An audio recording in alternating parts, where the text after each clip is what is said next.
Please meet now one of the sweetest ladies in our industry, somebody I happen to personally love a lot, Miss Becky Savage. Oh, thank you, Kay. I love you.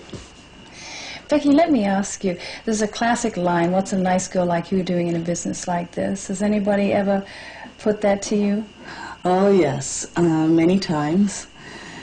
I was working for a living, and like all of us do, and I quit where I was, and I'd always been a nude beach lover.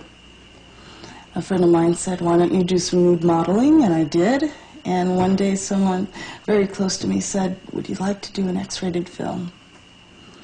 And because I'm like I am, I'll try anything once, and I said yes, and went for it, and it was wonderful, and so I'm here.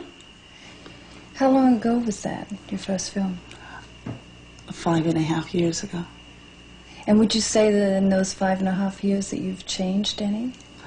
Yeah, I think so, because this business demands that you have to be a strong person, you have to know where you are sexually, and how to deal with people out there that may not understand X-rated films, or people that watch them or are in them.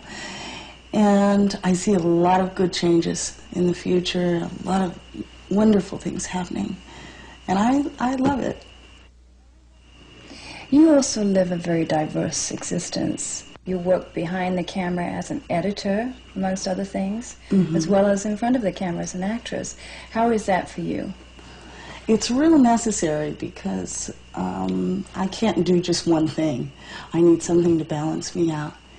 And it's exciting for me, it's challenging, and it's something I can do when I'm 65 and don't look quite as terrific.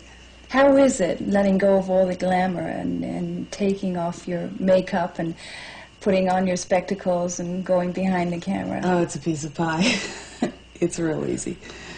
I don't know what it means to be a star, I think, a lot of times.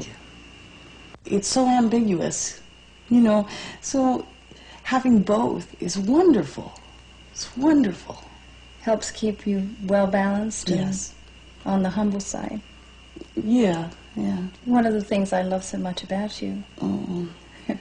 And also, along those same lines, I happen to know that you're a very deeply sensitive person and more interested in the subtle energies that exist between people as opposed to the outer manifestations.